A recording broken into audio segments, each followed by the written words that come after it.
Hey there. I feel like we're kind of in that hurry up and wait mode. You guys know what I'm talking about? You do a lot of work and then you just gotta wait for things to happen.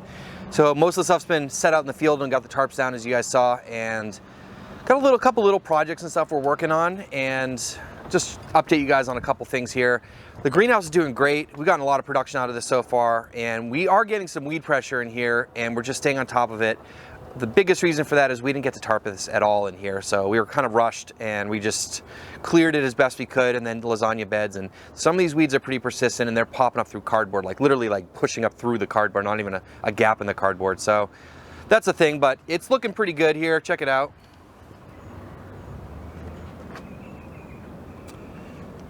So we've gotten some good production we've gotten great production out of the kale bed here and the radishes. Carrots are starting to come up. You know, sizing up a little bit, which is great. Onions, I think we're a week or two out there for these green onions. And we planted another bed of kale in here and another bed of radish. So we should be good. I'm just worried about, you know, consistent production with so few beds until we get the field up and going and start harvesting out of there. Let's check out these carrots. Really excited about growing carrots here this year. We're gonna grow a lot of carrots. It's a crop I really wanna focus on this year and try to dial in. This variety is Mokum, and so far it's been doing great. There are some spots with less germination and growth. I think we're overwatering some spots. We had a couple issues with the irrigation in here, which was temporary anyways. Eventually we're gonna put drip in here for some other crops. So yeah, but really good growth. I can't remember the planting date. It was probably late March, I'm guessing, and these were direct seeded. Let's pull one out here, see what it looks like. So, looking pretty good. Nice baby size at this point, hopefully a couple more weeks. Looking pretty straight too, so I'm pretty happy with this and happy to start pulling carrots out of here. We're eventually going to put tomatoes and peppers in here for the summer. I believe that's the goal, and then we'll put, as I said, drip in here, and might do some interplanting and stuff. So some cool stuff going on here, really trying to max out our space. You know, urban farming is really all about maxing out your yield on a small acreage. So anything you do to get a little bit more production is going to be awesome. So I was talking about with that hurry up and wait strategy. You guys know what I'm talking about. You get everything planted out and then you're kind of like, all right, wait till things grow in. But everything out here has been planted except for 3 beds, which we're going to plant shortly. You got a couple beds of cucumbers and another bed of lettuce to go in, but not everything's come up yet. You know, we got carrots over here. These guys came up, arugula, planted some sorrel, which I love, and squash, and then lettuce and green onion over here. And the block down there hasn't come up yet. That's all been direct seeded fairly recently. So it's pretty full out here, and we're just gonna keep an eye on things. The one thing I really need to check on today, and there's a lot of little things, but the rainwater system. So let's talk a little bit about that. So if you guys have been following along, you know a little bit about the rainwater capture system we have here at the farm. And we've done a bunch of stuff to it and did a lot of troubleshooting. And so one thing that's huge, obviously we had to get it hooked up. So we had the pump, we installed a pump here. It's a constant pressure pump and built-in enclosure here that is insulated, so we keep it out of the weather. And we also replaced this hydrant here, which was leaking, and this runs over to the greenhouse, and eventually we'll have a more permanent installation for getting the water out there, but at least all the irrigation is tied through this system now, which is great.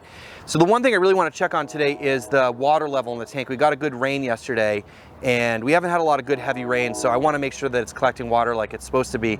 There is a city fill in here, so if you don't remember, if you haven't seen the video, when it gets down below a certain level, the city water kicks on just to keep a little bit of water in the bottom of the tank so that we don't have to switch it out. Like if it runs out of rainwater, we don't have to then switch it out with another system. We can just keep running it off of here. So I know that's been working because as we're irrigating, I hear that kick on and I can hear the water running in there, and we haven't run out of water. So I know that's working fine, but I want to go up and check the water level in there. And as of right now, the only way to do that is to climb to the top and look in. Again, if you've seen some of these videos that I've talked about this before, you guys know what I'm talking about, but the rain water that we capture comes off of this roof up here, and it comes down into through here, and there's a pump, there's a whole system in here in place. So I got to go up there, and looks like Gene and Dave are already up there, but I'm gonna go up there and check out, make sure everything looks clear and looks good up there. Well, for me to get up on the roof, I got to go back around behind here, and luckily the roof isn't far off the ground over here, so we're gonna get up this ladder right here.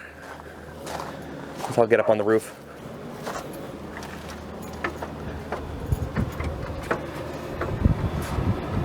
All right, well, I'm up on the roof. I haven't been up here before. It's pretty cool. And I'm gonna walk around in a minute and make sure that all the drains are cleared off.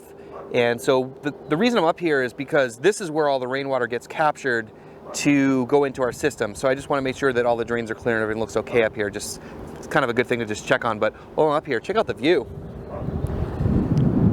I know you guys have seen this with drone shots quite a bit, but kind of a different angle. Also for me, it's also really neat to, to see it personally rather than, just from a drone, but farm is looking great.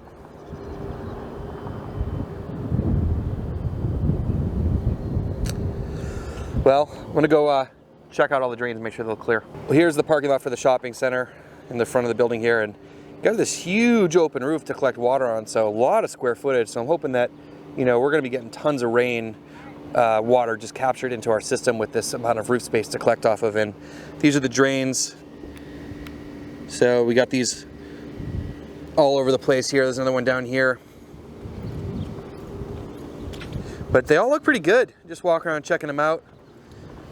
Not much standing water up here either, so we did get a pretty heavy rain yesterday, but everything looks pretty clear. And these are around the roof here. You see them. So hopefully we should get a lot of rain coming into our system with this. All right, well now I'm gonna go check on the water tanks. Make sure there's water in there. All right, well this is the only way to check on the water level as of now. Wish they put in a sight gauge or something like that, but it's not in there.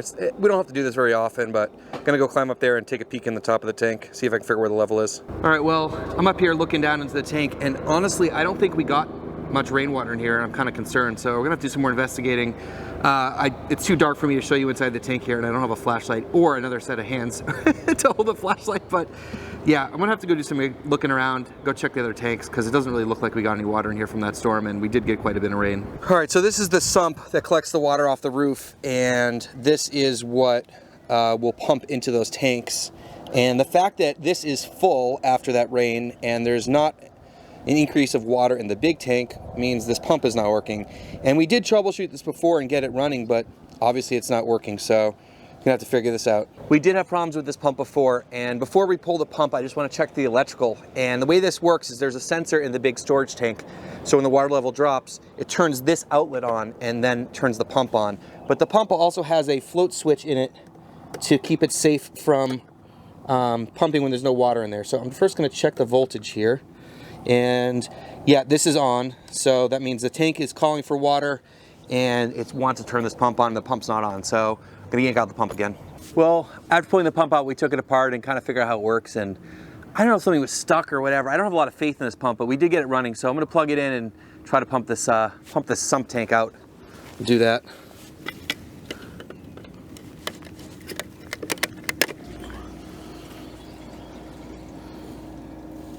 Well, it definitely sounds like it's running. See how this goes. All right, well, it emptied out the tank here and the pump shut off, so the flow valve in the pump is definitely working. It just doesn't seem reliable. We'll have to keep an eye on it. I think one thing is there's some sediment in the bottom here, and so I think we probably have to clean that out at some point. I don't know how we're gonna do that, but we'll have to figure that out. And one thing I'd love to do here is come when it's during a big rain event, just to make sure the system's working properly when it's happening, because we always come after it rains, and I'm not sure like how much this pump can keep up and how much gets overflowed into our rain garden and all that stuff. So, but for now, we just ran it and it worked, so we'll just have to keep an eye on it. Well, things took a lot longer than I expected today, as usual on the farm, so we didn't bring lunch, so we're going to get ice cream for lunch. So Two Roosters is a really cool ice cream shop in this shopping complex next to us. We love it. There's also Yellow Dog Bakery and Cafe over here, a couple other really nice stores, but ice cream for lunch. Well, just a little bit of an update here. A lot of little things we're starting to work on now, which is great. So this was where our wood chip pile was, but it's really not a big enough space, and we had to cut out some of the space here to get the last bed in. So got another section of trellis fencing up here. We'll put more blackberries in here to complete this bed here, so this is looking good. Over at the side of the pavilion here, put a hose spigot in so we can clean stuff off. Just, you know, open space to clean stuff off in the driveway if it's bins or the wheelbarrow or tools, stuff like that. And this is our irrigation center out in the middle of the field. So put a little roof on this to keep the rain off the timer. Pretty simple, but should be pretty effective. So besides getting the field blocks all tarped and stuff this week, we did a bunch of other little projects, which just feels good that we're starting to be able to tackle some of those smaller things and really try to tidy up the farm as we get the season underway. Got some cool stuff coming up. We'll be doing some more planting, cucumbers, more lettuce, transplants. We start building trellises out here in the field. So lots of cool stuff. Also gonna be spending a lot of time with interns, trying to teach as much as I can, try to get them up to speed, do some training, that kind of stuff. And anyways, things are good. Thanks for watching, guys. Make sure you subscribe. We'll see you in the next one.